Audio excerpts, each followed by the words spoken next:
Hello, wonderful people. Thank you for tuning in. This is the weekly energy update for the week of April 27th, 2025, the last week of April. We are in the middle of Taurus season. We are starting the week with the new moon in Taurus. There's a lot of astrological aspects that are not something I'm going to talk about in this video that are highlighted under this new moon. It's really a super moon, and it's the closest new moon to our planet Earth in 2025. So this is a big deal. I talk about this more significantly in some of my offerings below. So feel free to check that out if you feel called.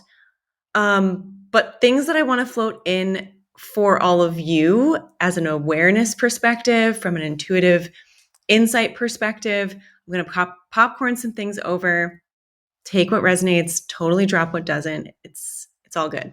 So we kickstart the week with some intensity. I'm recording this on Sunday, April 27th, and there is a intensity in the air. Taurus is fixed earth.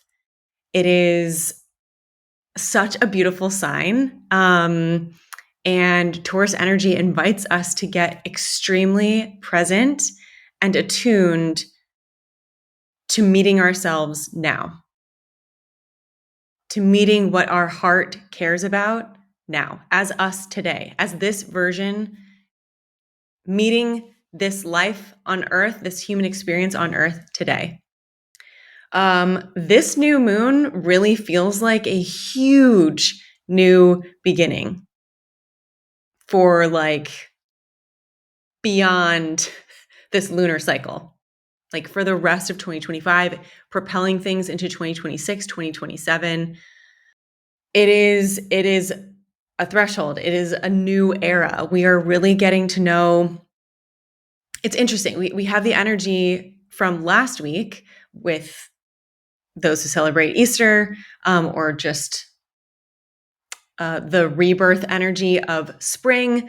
But this rebirth, this renewal, is always initiating us into how we are approaching Taurus energy by meeting us and this version of ourselves on this planet now with curiosity, not with shame or judgment or shoulds or expectation. So this new era, this new beginning, is a full recalibration of what you care about, what you value. Where is your heart pinging you? Not your mind, not the loops, not the ticker tape that's moving through your mental body. What is your body sharing with you? What is your heart sharing with you? It's also an interesting time of expression. And it might feel a little like, I don't really know how this is going to come up. I'm not sure how this is going to be perceived, but it feels true for me, even though, my body might be shaking, but my heart is like, I just have to say this. This could be an expression of love. This could be an expression of desiring connection or a newfound connection in a relationship. And then also could be within ourselves. I have been doing so much.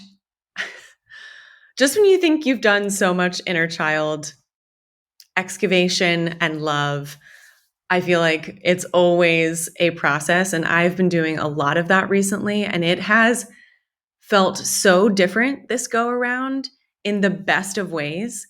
And I feel like it's only amplifying my magnetism, amplifying my experience of what I desire and what I am creating my human experience to be. And also anchoring in aspects and actual light frequencies into our planet to create the world and this planet's highest expression that I know in the depths of my being is ready to be liberated for all of us humans to witness, experience, co-create with, etc.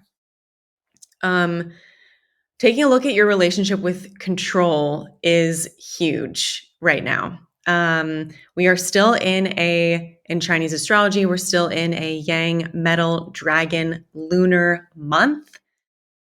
So that Yang metal is really slicing and dicing things and has been.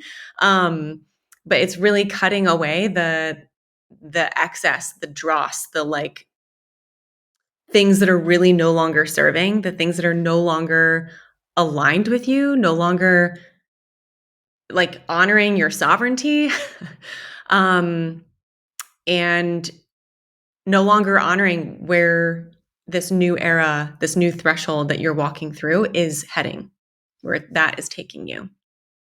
So there's also a lot of energy and words percolating around Christ consciousness, not just because of Easter and Passover recently, just it's beyond the organized religion aspects.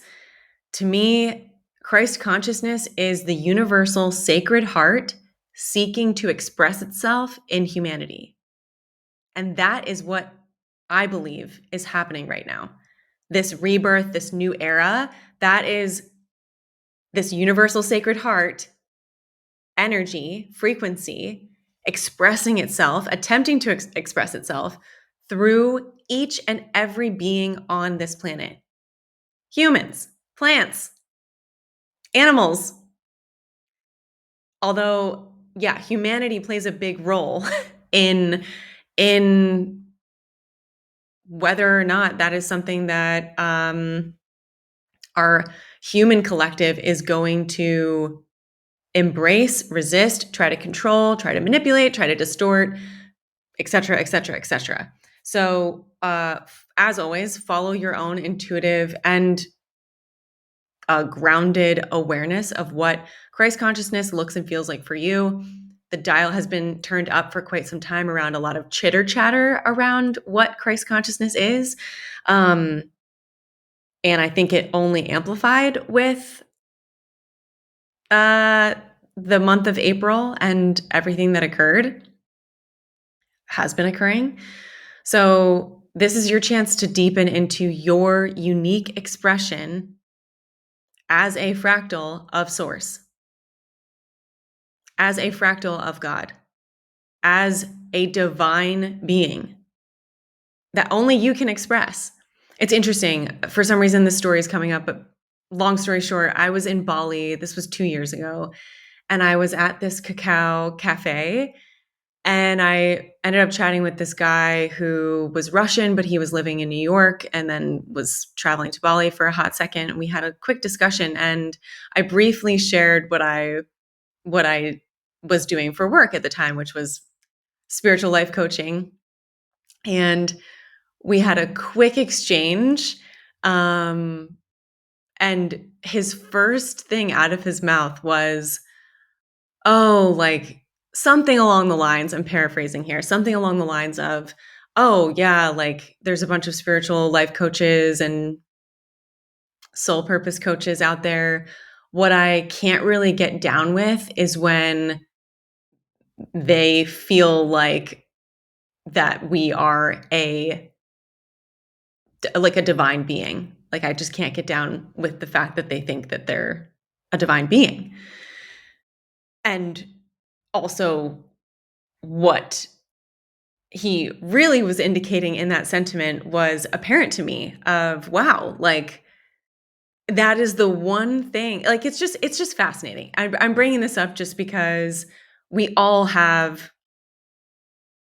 our soul journey. We all have our opinions. We all have our perspectives.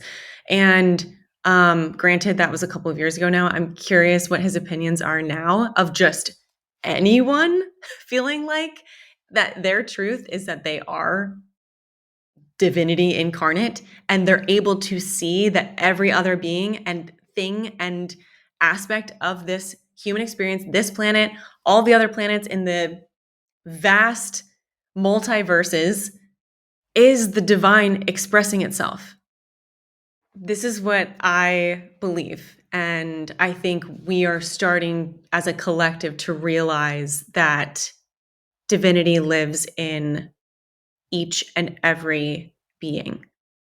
And I hope that with that awareness, we are able to really shift into what unconditional love actually is, what sovereignty and respecting each other's sovereignty actually is, of celebrating each other's expression of that divinity, not being threatened by it, not judging, not expecting people to be anything but who they show up as, which is their divinity expressed, and not allowing any, that expectation or that victimhood to play when someone in our mind's eye doesn't meet our, or in our, whatever, in our perception doesn't meet our expectations of them. How that can wobble our sense of the world, our sense of understanding, our sense of how we relate to them, and also, like, again, relationship with control. We're in a deepening week, and we are also starting the month of May, which I have so many thoughts on. So next week I will share some of those thoughts. But please enjoy this super new moon. Even with its intensity, I hope that you can find and cultivate more of that love for yourself, for others, that is rooted in like radical grace, embodied compassion for imperfection, which is also perfection at the same time. I'm going to leave it at that. Let me know how this lands with you. And if you are not already on my email newsletter, I highly recommend checking it out. I will link it below, but that is the best way to stay in contact with me. And my free resources are pretty stellar, so I invite you to check them out during these wild times. It's something I really love offering anyone and everyone who is on my email newsletter list. And there's some exciting announcements coming down the pike. And I'm sending you so much love.